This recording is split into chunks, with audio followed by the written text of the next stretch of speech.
We've seen this new creature, animal, opportunity called the social media influencer. And earlier we used to talk of influencers as being those with 1 lakh followers, 10 lakh followers and so on. Suddenly brands are realizing that it could be somebody who affects the lives of only 500 people.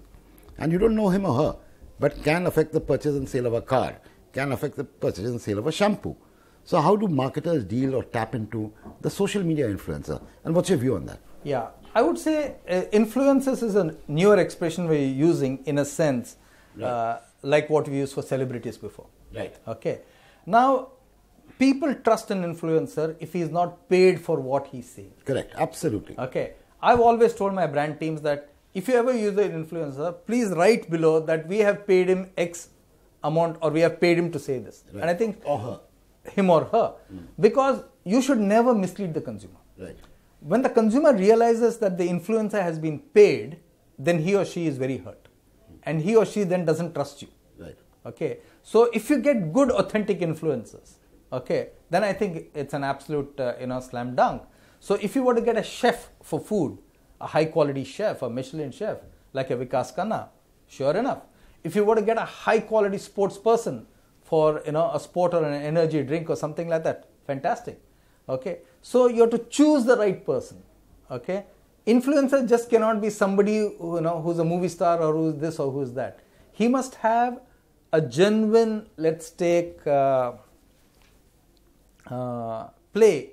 in that area. Right. Somebody who's seen as an authority. If he or she is not seen as an authority, that influencer will not work. Okay, so that's what I would say about influencer. Right. Shiv, one of the, shall we say, the roles which has changed dramatically over the last decade certainly, and within the last 5 years, maybe more and more, almost changing year on year, is the role of the CMO in any large marketing company. So how do you view that role, and what kind of profile do you get? Is that profile changing? Do you need more right brain, more left brain? Where is that headed, the CMO's role? Yeah, another good question. Okay. If you look at the classical CMO over the last, let's take 20-25 years, most of the classical CMOs came from FMCG. Right. Okay. And that's why you'll notice most of the CEOs and CMOs today in large corporations have grown through the FMCG route. That's not true anymore. Okay. It's not true anymore for two reasons. I think FMCG as a sector itself is not attracting high quality talent the way it used to in the past. Okay. I think there are consulting firms, there's banking, there's technology, social. They're attracting a lot more of the younger crowd right now, and industries are getting repositioned. Okay, that's what I would say. So today, if you look at a CMO, I think a CMO without a technology feel and knowledge will be lost. Right.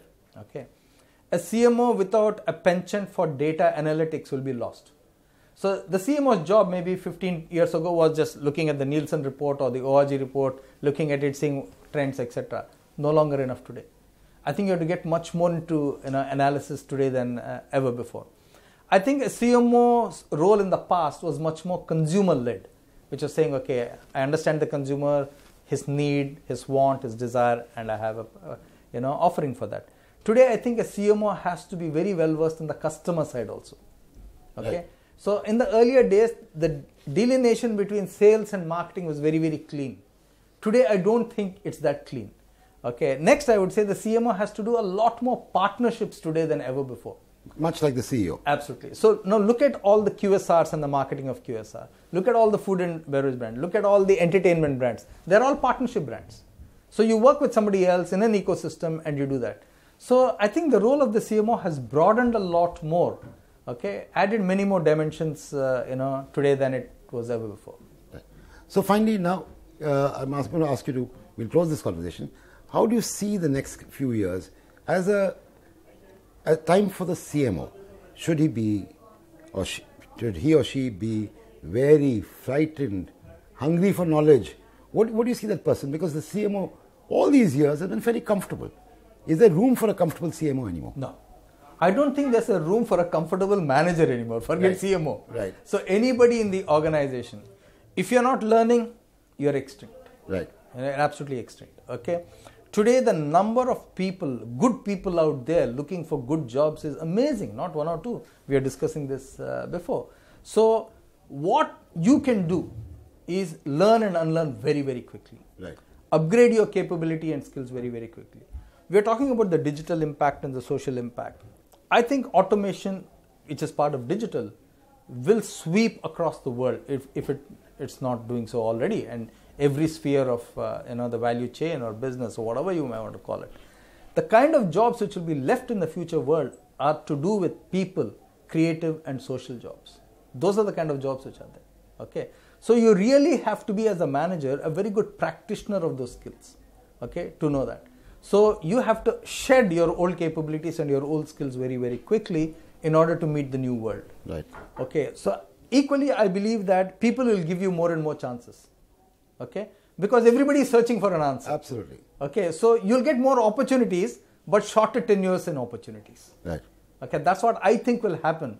Okay, but whether you're a CMO, whether you're a CTO, whether you're a CIO, whether you're a CEO, whether you're a CFO, I think fundamentally you have to look ahead, learn and unlearn faster than anybody else, do your very best, put the company first, team second and yourself third.